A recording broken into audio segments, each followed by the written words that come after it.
Good morning, everyone. Guys, Keir Starmer's early release system, early prison release procedure, policy, whatever you want to call it, it's been an absolute PR disaster. You've had scenes of, criminals leaving the prison, popping champagne bottles, street parties when they get out, people saying they're going to be lifelong Labour voters. Now, you could argue that's a good thing for Keir. What I want to focus on now, guys, is there was a gentleman and he was released and then he was rearrested straight away for sexual offences.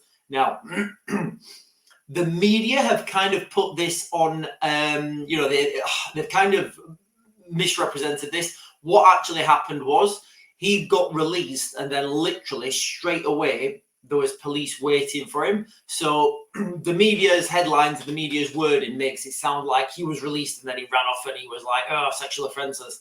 Now, the reason I'm talking about this is because it shows cracks between the police and the prison service, whereby why are they releasing this person anyway if they're going to rearrest him the very same day? Surely these guys must know that this is going to happen. Surely the prison service must know this. So, is this smoke and mirrors just to distract people? What I will say, though, and I've been really happy with it, Nigel Farage really does seem like he's the leader of the opposition at the moment in Parliament. He seems like he's the only one who's saying what people are thinking, in the context that we have 10,000 foreign prisoners in our prison cells. Why can't we deport them? Why can't we get them out of this country and, just somewhere else? Surely that would be a better use of money. Surely that would be free up more spaces and have less stress on the prison service. Now, also with that, you've got this whole debacle about the not the Rwanda bill, but the Rwanda scheme and how that was just absolutely stopped at the cost of millions to the taxpayer. Now, this was stopped because it was claimed by the current government, both governments, I guess, that we couldn't send anyone to Rwanda because of the the European Court of Human Rights. Now, I don't know if this is happening. I don't know if it's possible. It may not happen. It may just be a load of, a big smoke screen.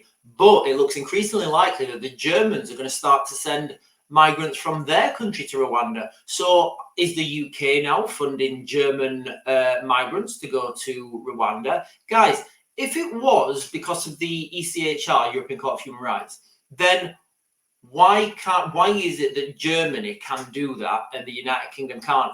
Are we part of a different ECHR? Do the rules apply to us differently? If so, why? And how have the Germans been able to do this? Also, guys, from the media, Germany they've come down now and they're starting to close their borders. They're starting to put border checks. This is having, and a lot of people around Europe are saying that Germany don't have the right to do that. Whether they have the right to do that or not, they are doing it. And you know what? The German government, as I understand it, and the optics are, the German government are protecting the German people, and they're doing whatever they see best. Now, it's all well and good saying that there's these ECHR laws, but if other countries are able to break them, flout them, bend them, manipulate them, not adhere to them, why can't the United Kingdom? Because, guys, I can go back and I could do another video on times that the UK have, just not paid any attention to the ECHR laws. I'm thinking, straight away, the examples for me, the examples are the way they dealt with, what's the word I'm looking for? The way they dealt with the way they dealt with prisoners from Northern Ireland. So the way they dealt with prisoners in Northern Ireland back in the I'm going to say late 80s,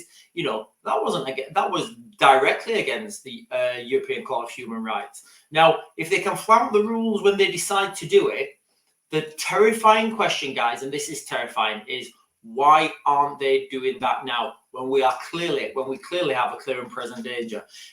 We clearly have our prisons full. We're early releasing prisoners now back onto the streets. The images of people popping champagne as soon as they get out and doing high five and bro nods and all the rest of it, as soon as they get back out.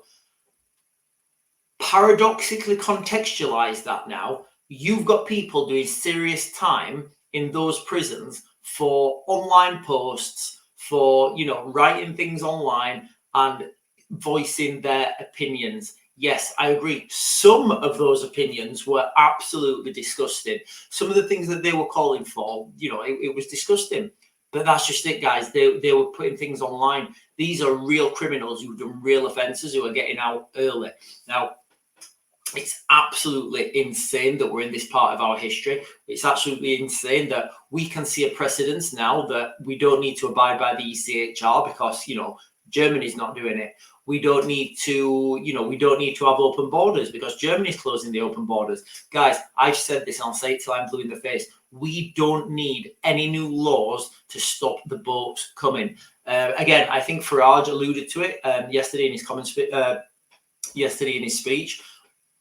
The United Kingdom, we can put our navy on the border between France in the English Channel. When a ship comes towards us, we can go and intercept that ship because that is a vessel in distress. That is not a seaworthy vessel. We can then turn it round to the closest shore, which is France, and then they'll be back in France. That's it. Job done. It's over. As soon as the criminal gangs understand this is happening, they'll stop. They will because they won't be getting paid, guys. It's terrifying why this is not happening. We see the precedents now all over Europe. I don't know what this government has got planned for us, but I don't think it's anything good. Anyway, guys, I'm going to back to grid. I'll get you guys another video later.